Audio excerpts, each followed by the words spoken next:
Alhamdulillah ala jami'i ata'illah alladhi amadil insan bilisanin yatarajjamu bihi amma hawahu bilbuhu wa adalah wa yakshifu anhu sitrahu alladhi asdalah wa atlaqa bil haqqi maghulah wa awjaba ala ibadihi al-hajja wal umrata was-salah wassalatu wassalamu ala hamilil millah sayyidina Muhammad ibn Abdullah wa ala alihi wa sahbihi wa man walah wa la hawla wa la quwwata illa billah. أشهد أن لا إله إلا الله وحده لا شريك له وأشهد أن سيدنا محمدا عبده ورسوله وصفيه وخليله اللهم صل على سيدنا محمد وعلى آله وصحبه وسلم أما بعد فيا معاشر المسلمين رحمكم الله أوصيكم ونفسي بتقوى الله اتقوا الله حق تقاته ولا تموتن إلا وأنتم مسلمون. Hadirin sidang Jumat rahimakumullah. Sekali lagi saya wasiatkan khususnya bagi diri saya sendiri dan kaum muslimin sekalian agar selalu meningkatkan ketakwaannya kepada Allah Subhanahu wa taala dengan sebenar-benarnya takwa di mana saja kita berada. Pertama-tama mari kita panjatkan puja dan syukur kita kehadirat Allah yang telah melimpahkan rahmat, nikmat, taufik, hidayah dan inayahnya kepada kita. Juga tidak kalah pentingnya Allah telah memberikan umur yang panjang, alhamdulillah, sampai pada hari Jumat ini kita masih bisa hidup di dunia ini dalam keadaan Islam dan iman. Semoga Allah selalu manjangkan umur kita semua untuk digunakan beribadah kepadanya. Amin ya rabbal alamin. Selawat serta salam kita haturkan kepada junjungan kita Nabi besar Muhammad sallallahu alaihi wasallam. Hadirin jamaah salat Jumat yang berbahagia. Pada pertemuan khutbah kali ini saya ingin membahas tentang dua kalimat syahadat. Insyaallah bisa dipastikan semuanya hafal syahadat. Tapi ingat, syahadat bukan cuma diapalkan, syahadat bukan cuma diucapkan, tapi syahadat diamalkan dalam kehidupan kita sehari-hari.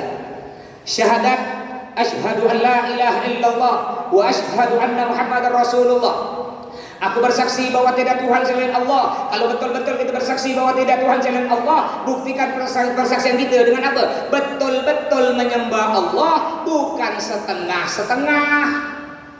Banyak orang Islam ini baca syahadat tapi tidak diamalkan. Aku bersaksi tidak Tuhan selain Allah.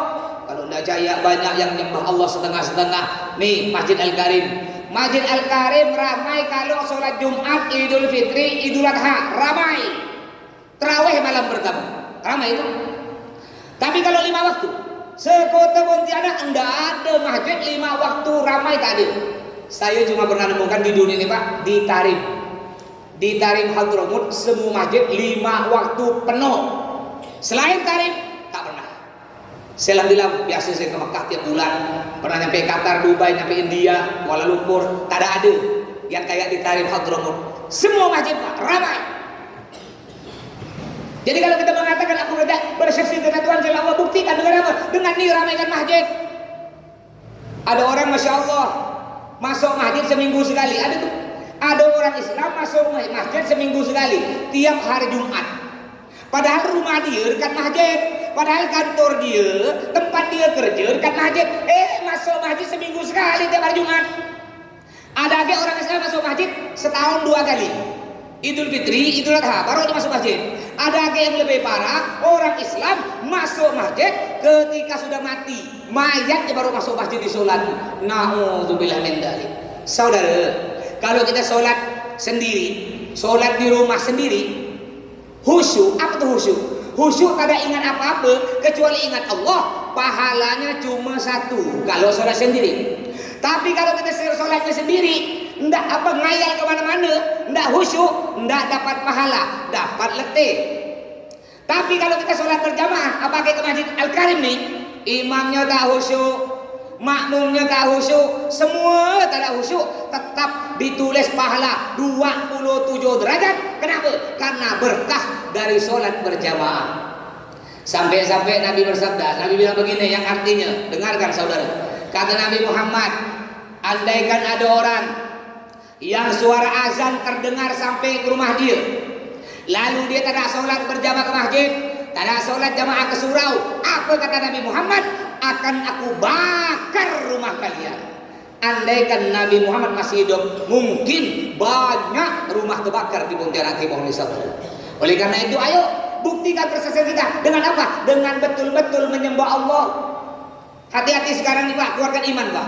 Alhamdulillah tadi ada bilang di sini, masya Allah tiap malam ya ada kajian-kajian, mulai dari Habib Syafi'i Syihab, Ustadz Al-Arifin, beliau berdua sekelas dengan Sayyidi Dalwa, juga di Tarif Hadramut.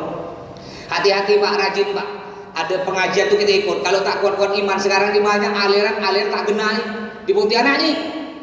Ada orang mengatakan, nah ada aliran namanya aliran ma'rifat, aliran tasawuf. Mereka mengatakan tak wajib sholat, cukup ingat. Ada tuh. Jadi kalau dengar azan tak usah ke masjid, cukup ngayal-ngayal ya, bayang-bayangkan sholat, masuk surga. Padahal Allah berfirman di hadis kursinya kepada Nabi Muhammad, apa kata Allah? Ya Muhammad, sal tu'ta isfa usaffa. Yang artinya Muhammad, minta apa saja kau pasti akan kuberi.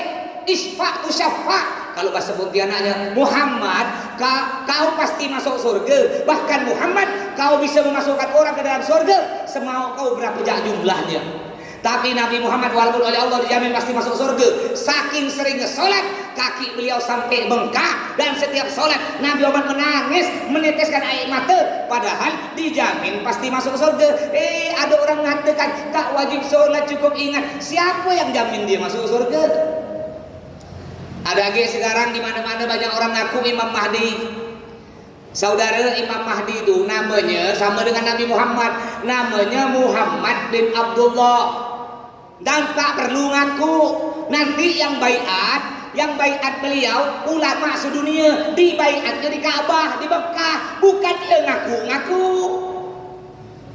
Tapi heran saya, banyak pengikutnya tuh.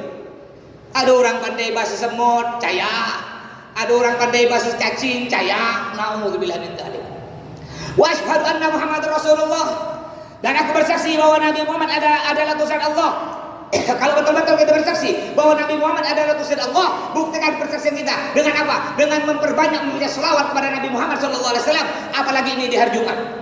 Sebagaimana Nabi bersabda, "Aulan nasbi yaumal qiyamati aktaruhum alayya salatan." Manusia yang paling mulia di sisiku kelak di hari kiamat adalah orang yang paling banyak yang baca selawat kepadaku, kata Nabi Muhammad.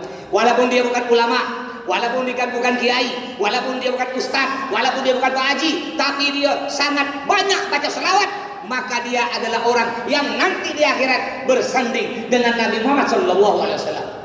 Juga keistimewaan hari Jumat dan malam Jumat. Apa kata Nabi? Man mata yaumal jum'ati aw lailataha amina min azabil qabr. Yang artinya, barang siapa meninggal hari Jumat atau malam Jumat, bukan malam Sabtu ya, hari Jumat atau malam Jumat meninggal, apa kata Nabi? Amina min azabil qabr.